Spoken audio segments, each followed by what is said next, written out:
Hello, hi. I'm Paul Cologne. I'm off screen. I'm the youth minister at Blue Rock Church. And if y'all know me, the other thing I like to go do is I like to watch wrestling. I've been to several live wrestling matches. I decided to do what Conrad Thompson said on his podcast. Hey, how you do a podcast? You just kind of do it. How you do a countdown show? You do it. Trial and error. See how I can get better. And just go at it.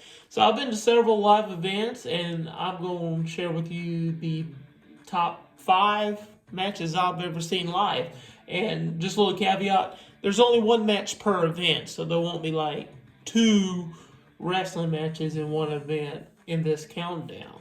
So number 5, we're going to start out with Rey Mysterio versus Edge at a house show in Tupelo, Mississippi. This is actually my first main event I saw live. And Rey Mysterio and Edge were in their prime. And this was after Rey Mysterio already was a world champion at one time. And Edge, he was in the middle of one of his reigns. They were actually about to wrestle the Royal Rumble that year. And I got to see them live. And if you haven't seen the 619 live, it's a sight to see. Obviously, Edge won, but it was an amazing match for a house show, which my first show ever. I was surprised they gave it 110% in Little Tupelo, Mississippi.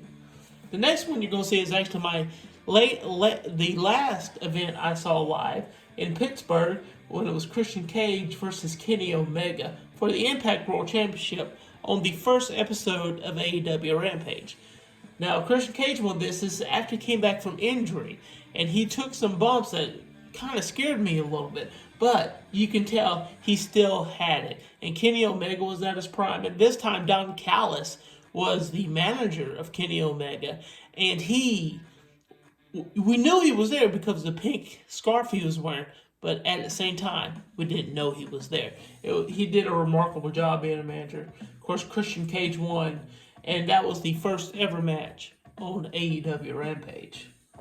The next one you'll see is Sami Zayn versus Kevin Owens. Now, this was for no titles or anything. It happened in Washington, D.C. These two, if you ever seen the Kevin Owens and Sami Zayn match, it's normally one of the best matches on the card. And this was the best one, in my opinion. They had the crowd eating out of their hands. They were controlling the crowd really well. They had a great spot where the crowd got hype and they were beating each other, hitting each other with fists and all that. These two were remarkable workers together, and it was an honor to see them in Washington, D.C. just for a normal wrestling match. Number 2 on the list was the time before I left Mississippi. I went to New Orleans at WrestleMania 30.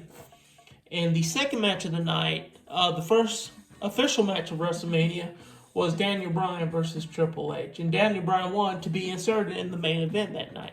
Now, I could have put the main event, but I thought that was more story. Even though story was driving this match, Triple H was trying to keep Daniel Bryan out, but the people wanted Daniel Bryan in, and you saw Daniel Bryan was bandaged up, and when he got the pin on Triple H, it was a pop, the second biggest pop after, of course, he won the world title at the end of that. But him facing Triple H got started at WrestleMania 30 was one of the best matches you can ever get started with. And last but not least, the Royal Rumble in Atlanta, Georgia in 2010. So this match, the winner was Edge in this match. Edge came back from an injury. He was number 28 or 29, I can't remember right offhand. But he was up there close to 30, but not 30. And this was also the same Royal Rumble. Beth Phoenix was the second woman to be in a men's Royal Rumble match. Also, this was the Sermon on the Mount episode with CM Punk. Shawn Michaels was trying to get a match with The Undertaker, and you saw the story when he was one of the last 4 or 5 to be eliminated and how that destroyed him, not because of a world title, but because he wanted a shot at The Undertaker, who was the world champion at that time. And of course, the feel-good story of Edge winning, coming back from injury, and later we'll see that he would wrestle Chris Jericho at WrestleMania 26. That was one of the best Royal Rumbles I've seen personally, and it's the only Royal Rumble I've seen live.